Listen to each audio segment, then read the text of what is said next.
Commander Alex Howard stared at the main screen of the Earth Defense Fleet Command Center. His face grew pale. 6 large ships had just appeared near the moon. They came out of nowhere, tearing holes in the blackness of space. "Report," he said, trying to keep his voice steady. "Unknown vessels, sir," said Lieutenant Kate Fisher. "They're not responding to any of our signals." For 50 years, humans had explored the stars, meeting no other intelligent life.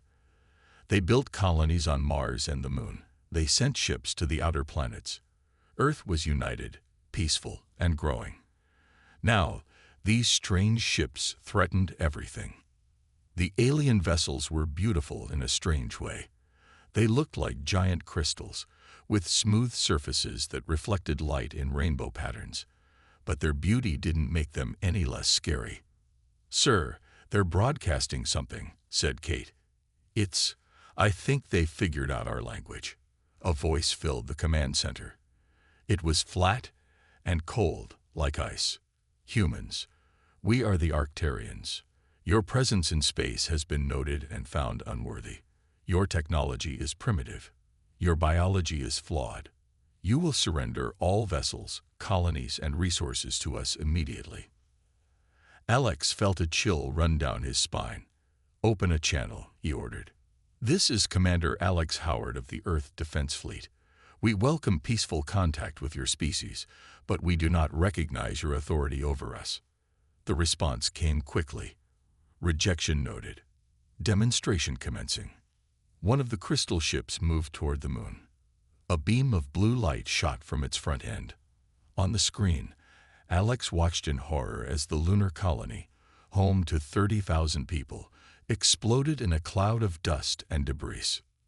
"No," he shouted, but it was too late. They were gone. Ambassador Lisa Wright had been on her way to attempt peaceful talks. Her shuttle was destroyed before it even got close to the alien ships. Within hours, the aliens attacked Earth. Their weapons cut through the planet's defenses like they weren't even there. Military bases were the first targets. Then cities. Alex coordinated what defense he could from the orbital command station. Earth's best ships and weapons seemed like toys against the Arcturians. Missiles bounced off invisible shields. Laser weapons were absorbed without effect. "We need to try something different," Alex told his officers. "Conventional attacks aren't working." They tried everything. Nuclear weapons, EMP bursts, even ramming tactics with unmanned ships. Nothing worked. By the end of the first day, New York, Tokyo, and London were in ruins. Millions dead. The Earth's military forces were at 20% capacity and falling. "Sir," said Kate, her voice shaking. "General Phillips is on the line from the Pentagon bunker." The general's face appeared on screen. He had a cut on his forehead, and smoke filled the background. "Commander Howard, I'm ordering a full retreat of all remaining forces. We can't win this fight conventionally." "Sir, we can't just give up," Alex protested. "This isn't surrender, son. It's strategy. We need time to understand what we're fighting. We've recovered debris from one of their smaller ships that crashed in the Pacific. Our scientists need time to study it." Alex nodded slowly. "What are your orders, sir?" "Save what forces you can. Begin evacuation protocols for civilians, and prepare for the long game." The general's image flickered and died as another explosion rocked his location. Alex looked around at the remaining officers on the command deck. They were tired, scared, but still fighting. "You heard the general," he said. "We're not giving up. We're changing tactics. Humanity isn't done yet." As if to answer him, 3 more Arcturian ships appeared in Earth orbit. Their crystal surfaces gleamed in the sunlight as they positioned themselves above major population centers. The battle for Earth had only just begun. And despite how bad things looked, humans were nowhere near ready to surrender. The real fight was about to start. Captain Olivia Martinez watched as people rushed onto the waiting ships. The sky above San Francisco glowed orange from distant fires. Every few minutes, the ground shook as Arcturian weapons hit targets miles away. "Move quickly, people. We don't have much time," she shouted over the noise. For 3 days straight, Olivia had helped evacuate coastal cities. The aliens seemed to target places with the most people first. Getting civilians to underground shelters inland was now the top priority. A young boy stumbled and fell. Olivia rushed to help him up, guiding him to his waiting mother. "Thank you," the woman whispered, clutching her son. Olivia nodded and turned back to the crowd. Her radio crackled. "Captain, we have incoming. 5 minutes at most." She looked up and saw a crystal ship breaking through the clouds. They were out of time. "Everyone on board now. Leave everything else," she ordered. The crowd surged forward in panic. The last transport filled quickly. Olivia made sure everyone was inside before climbing in herself. The doors sealed just as the ship lifted off. Through the small window, she watched the city she had grown up in disappear below them. Moments later, blue beams cut through the empty streets. Buildings fell. The Golden Gate Bridge collapsed into the bay. "We made it out just in time," said her second-in-command, Lieutenant Ryan Baker. "But we can't keep running forever," Olivia replied. 500 feet below the Rocky Mountains, Major Peter Collins walked through a massive underground complex. The facility had been built decades ago as a doomsday bunker. Now it was humanity's best hope. "How's progress, Doctor?" Peter asked as he entered the main lab. Dr. Susan Grant didn't look up from the alien device on her workbench. Her dark hair was tied back, and she had dark circles under her eyes from lack of sleep. "Slow but promising," she said. "Their technology doesn't follow our physics models exactly, but there are similarities. All around them, scientists and engineers worked on pieces of Arcturian technology. Some came from the crashed ship in the Pacific. Others were collected by brave recovery teams who risked their lives to grab debris after battles. We need more time," Susan said.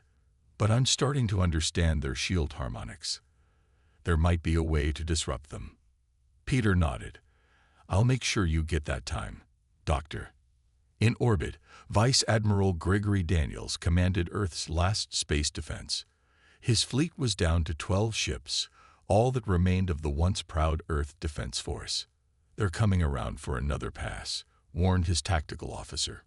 "Activate the new dispersal pattern," Gregory ordered, "and ready the mines." The human ships scattered, following a complex pattern designed to confuse alien targeting systems. As 3 Arcturian vessels pursued, they triggered hidden space mines. The explosions didn't destroy the alien ships, but they damaged one enough to make it retreat. "It worked," someone cheered. "For now," Gregory said grimly. "But we just used 20% of our remaining mines." He knew they couldn't win this way. Each small victory cost too much. They were buying time with lives. On the surface, the Arcturians had started setting up large machines in areas they had cleared. The devices drilled deep into the earth, extracting minerals and energy.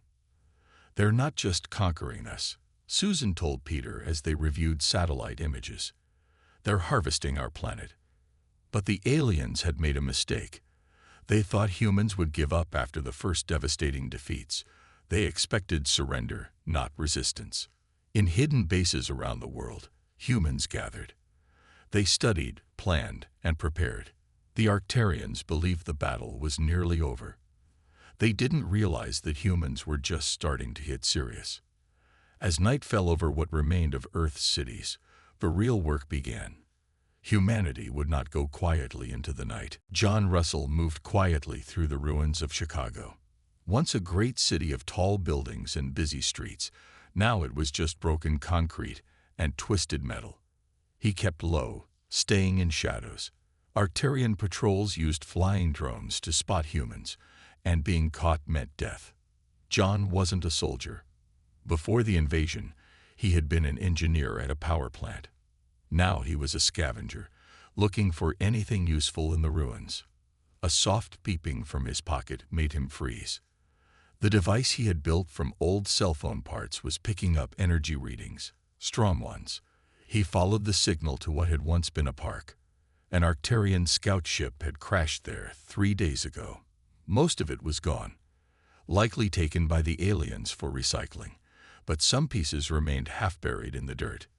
John dug carefully until he found the source of the energy, a smooth blue glowing cylinder about the size of his forearm. An alien power core, still intact. "Jackpot," he whispered. Getting the core to the Rocky Mountain facility took John 2 weeks of careful travel. He avoided roads and cities, moving only at night. When he finally arrived, guards rushed him straight to Dr. Grant.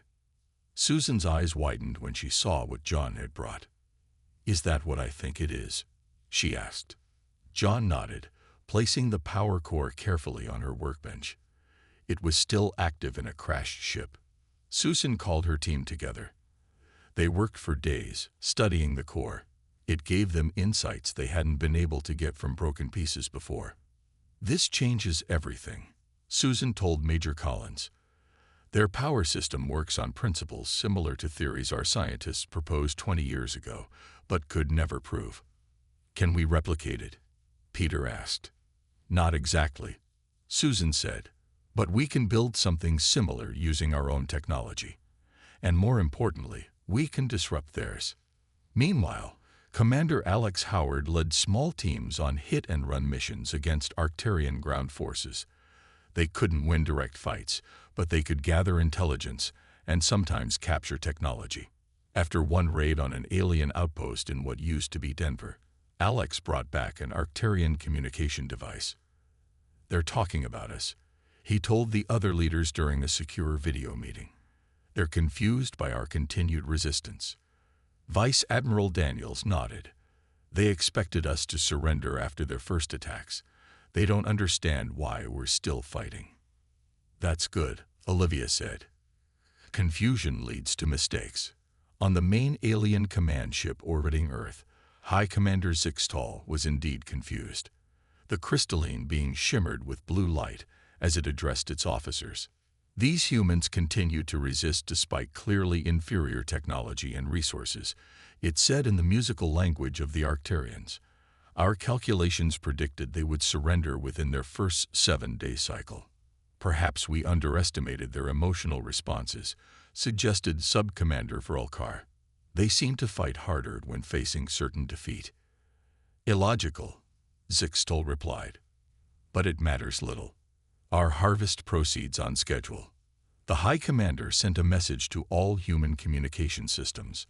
The voice boomed from radios, television signals, and even cell phones that somehow still worked. "People of Earth, your resistance is futile and inefficient. You have 7 Earth days to surrender all remaining military assets and cease all opposition. Failure to comply will result in planetary sterilization procedures.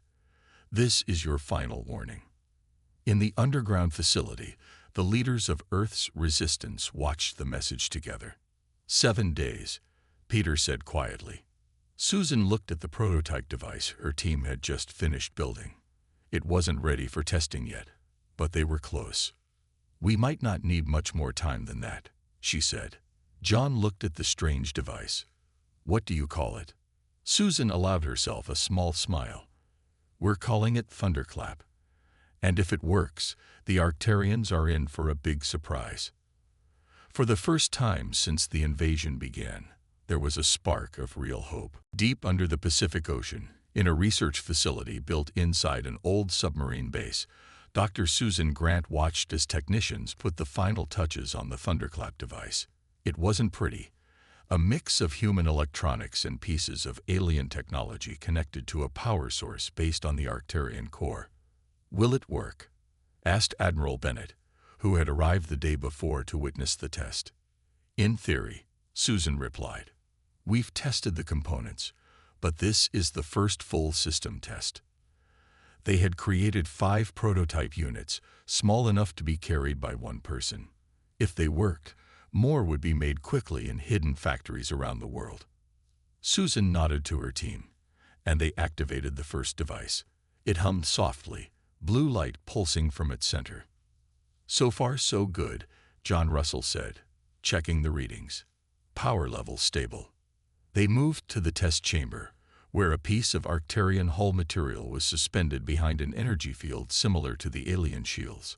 Firing in 3, 2, 1. Susan pressed the trigger. A wave of energy, invisible except for a slight ripple in the air, shot from the thunderclap. When it hit the alien shield, there was a sound like a thunder crack. The shield flickered and died. A second pulse hit the hull material, which cracked like glass. The room was silent for a moment, then erupted in cheers. "It worked," John shouted, hugging Susan. Admiral Bennett was already on a secure line to other resistance leaders. "We have a weapon," she said. "We need a target." Lieutenant Nathan Garcia volunteered to lead the first strike team. A former Navy SEAL, he had been training a special ops unit for just this moment. "My team can insert near Seattle," he told the War Council. "There's an Arcturian command post. They're coordinating their West Coast harvesting operation." The plan was approved. Within hours, Nathan and 5 other operators were on a stealth submarine heading north. Each carried a thunderclap device and conventional weapons. They reached the ruins of Seattle at night. The city was unrecognizable, with huge alien harvesting machines drilling into the ground. The command post was a crystal structure floating just above the ground, guarded by Arcturian soldiers. "Remember," Nathan told his team, "we hit them with the thunderclap first, then conventional weapons. Stay together, complete the mission, and get out." They moved silently through the ruins. When they were in position, Nathan gave the signal. All 6 thunderclap devices fired at once. The effect was immediate and dramatic. The aliens' personal shields failed. Their weapons sputtered and died. Even the floating command post dropped to the ground with a crash. "Move in," Nathan ordered. The team rushed forward, using conventional weapons to take down the confused Arcturians. They placed explosives on the command post and the nearest harvesting machine. 2 minutes to detonation," called one of the team. "Time to leave." They retreated to a safe distance, then watched as the explosions lit up the night sky. The command post shattered like broken glass. The harvesting machine collapsed in on itself. As they made their way back to the extraction point, they saw something incredible. 3 Arcturian ships that had been hovering above the area were falling, crashing into the bay and mountains.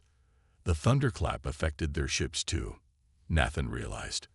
When they returned to base, their success was met with celebration. For the first time since the invasion, humans had won a clear victory. "This is just the beginning," Admiral Bennett told the assembled leaders. "Now we take the fight to them." The news spread through the human resistance. More thunderclap devices were being built. Teams were being trained. In orbit, High Commander Zixtal received reports of the Seattle incident with disbelief. "Impossible," it said. "Their technology is primitive." "The evidence is clear," replied Sub-Commander Vrelkar. "They have developed a counter to our shield harmonics." Zixtal's crystalline form pulsed with angry red light. "Increase bombardment of all known human settlements. We will crush this resistance now." But the Arcturians had made a crucial mistake. They had given humanity time to adapt. And humans, when fighting for survival, adapt very quickly indeed. Admiral Claire Bennett stood in the Global Command Center, looking at the large map of Earth. Red dots showed Arcturian positions.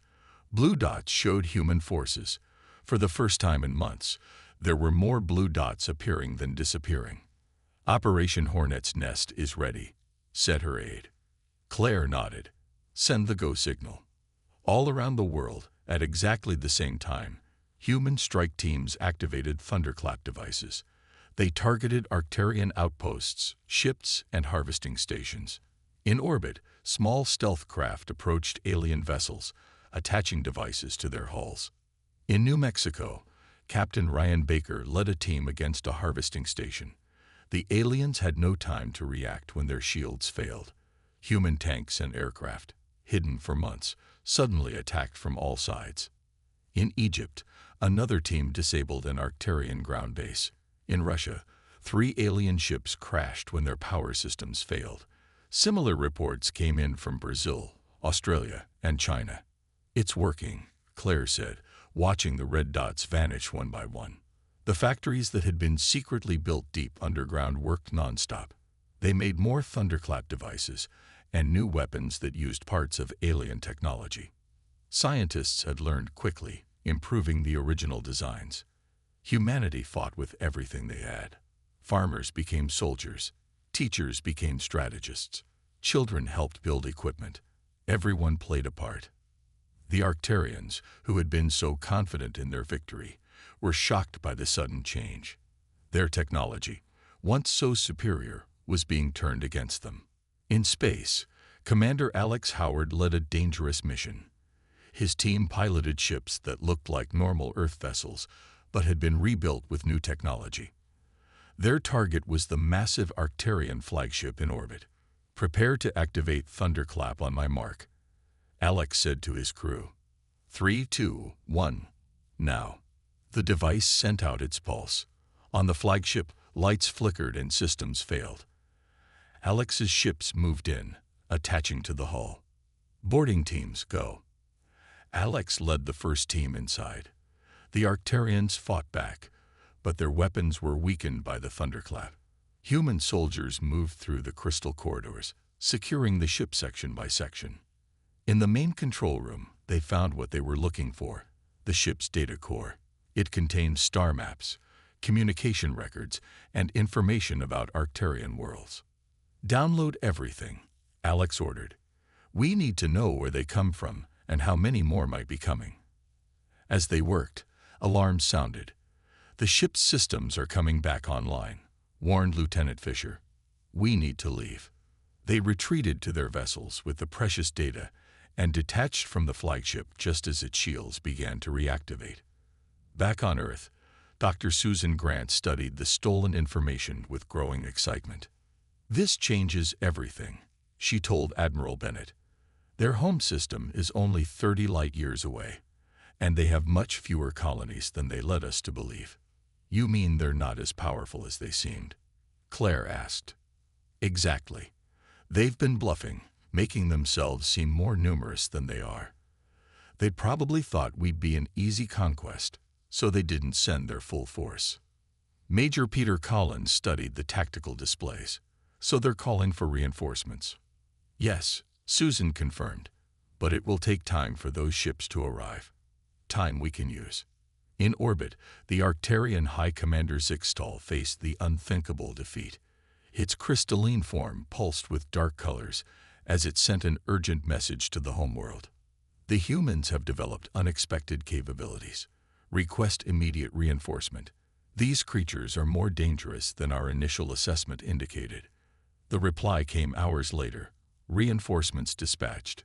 Hold position at all costs." Zixtal looked at the planet below, where human forces were retaking territory day by day. They were supposed to be primitive, it said to no one in particular. How could we have been so wrong? The answer was simple, though the alien couldn't understand it. Humans, when pushed to the edge of extinction, became the most dangerous species in the galaxy. 2 months after stealing the data from the Arcturian flagship, Earth was ready for its biggest move yet. New ships hung in orbit, built in hidden facilities around the world. They looked nothing like the old Earth vessels. These were sleek, powerful machines that combined human ingenuity with reverse-engineered alien technology. Admiral Claire Bennett stood on the bridge of the largest ship, named Defiance.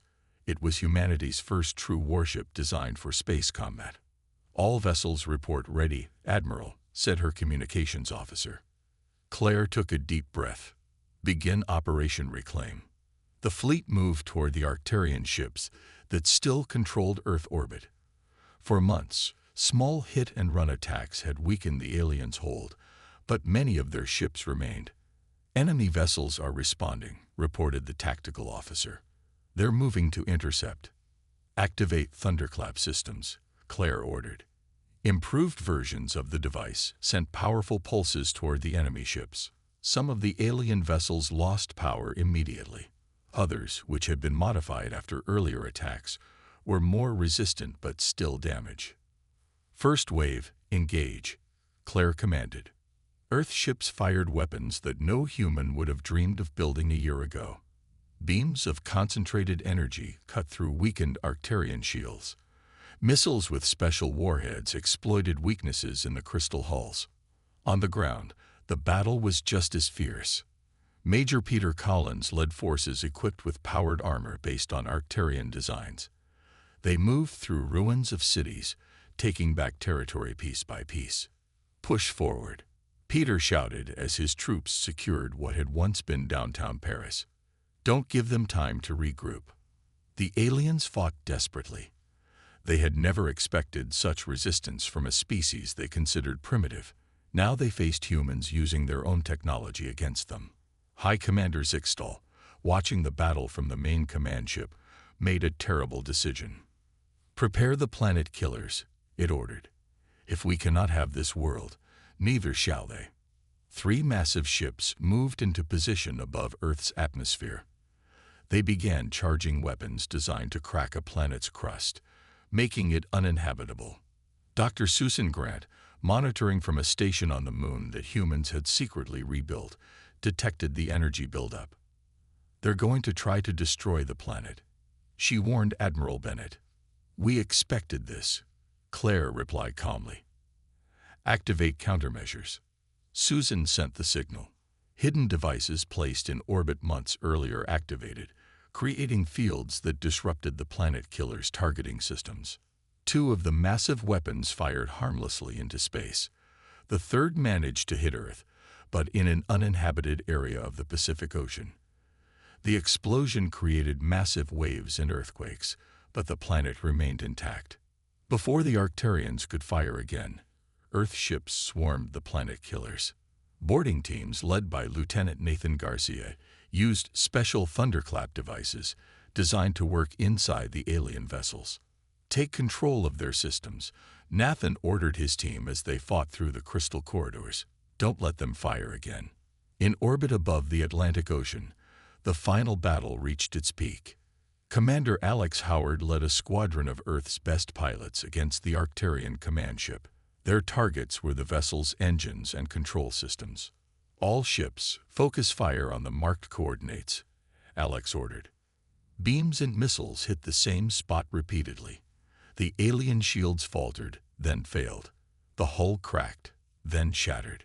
High Commander Zixtal sent one final message as its ship broke apart. Retreat. The humans are more than we thought. The remaining Arcturian ships, seeing their commander destroyed, began to pull away from Earth.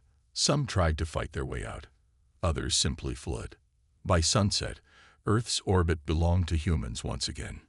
In the command center, Admiral Bennett received reports from around the world. Human forces were victorious on multiple fronts. The Arcturians were in full retreat. We did it, she said quietly. We won. Major Collins, his armor damaged but still standing, looked up at the sky from the ruins of Paris. Not yet, he said. They'll be back with reinforcements. This was just the first round. But for the first time since the invasion began, humans could catch their breath. They had time to prepare for what came next, and this time, they wouldn't be caught by surprise. 6 months passed since the Arcturians retreated from Earth. The planet was healing, though scars remained. Cities were being rebuilt. Fields were replanted. People looked to the sky not with fear, but with determination. In what was once a simple aircraft factory in the Arizona desert, engineers put the finishing touches on humanity's newest creation. The starship Unity stood ready for its first voyage. Dr. Susan Grant walked around the massive ship, checking final details. Her work had helped turn alien technology into something humans could use and improve upon. Is she ready? Asked Ambassador Lisa Wright, who had survived the initial attack and now led the new Interstellar Defense Council. Susan nodded. As ready as she'll ever be. The drive system is based on the Arcturian design, but more efficient. We've improved their shield technology too. Inside the ship, crews prepared for departure.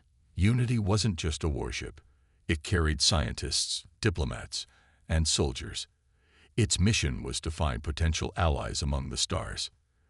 The Arcturian data showed several species that might help us, Lisa explained to a group of reporters.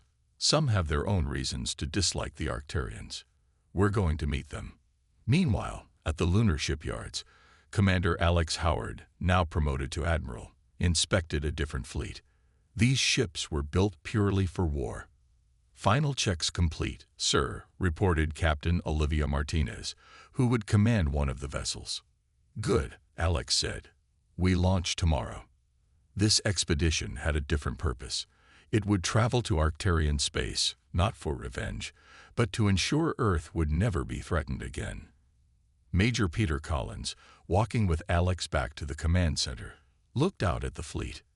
Do you think we'll find them waiting for us? He asked. Maybe, Alex replied. But this time, we'll be ready. The data stolen from the Arcturian flagship had revealed a crucial truth. The aliens had greatly exaggerated their power. Their actual territory included only 7 star systems, not the vast empire they had pretended to control. Back on Earth, production never stopped. New weapons, ships, and defenses were built every day. Underground shelters were expanded into proper cities. Humanity prepared for any future threat, not just the Arcturians. On launch day, thousands gathered to watch Unity lift off. The ship rose smoothly from the desert floor, its engines glowing with blue light. As it reached orbit, cheers erupted from the crowd. Susan, watching from the control room, felt tears in her eyes. From nearly extinct to interstellar travelers in less than a year, she said softly. Sometimes I can hardly believe it. John Russell, standing beside her, nodded. That's what makes us human. We adapt. We survive. The military fleet launched from the moon the same day with less fanfare, but equal importance. Its mission might prevent another war before it started. As Unity prepared to make its first faster-than-light jump, Ambassador Wright addressed the crew. We go to the stars not just as survivors, but as explorers and peacekeepers. We seek friends, but we are ready for enemies. Earth stands united and strong. Admiral Howard gave a similar speech to his fleet, ending with words that summed up humanity's new place in the galaxy. The Arcturians believed they found an easy target, a primitive species not worth respecting. They learned their lesson. Now we will make sure everyone else in the galaxy understands as well. Humanity comes in peace, but we are always ready for war. As both fleets vanished into the depths of space, Earth continued its recovery. Children played in parks where battles had once raged. Scientists studied in labs built with knowledge gained from alien technology. Farmers tended fields that had been scorched by enemy weapons. The invasion had nearly destroyed humanity. Instead, it had transformed it. Humans had faced extinction and emerged stronger than ever before.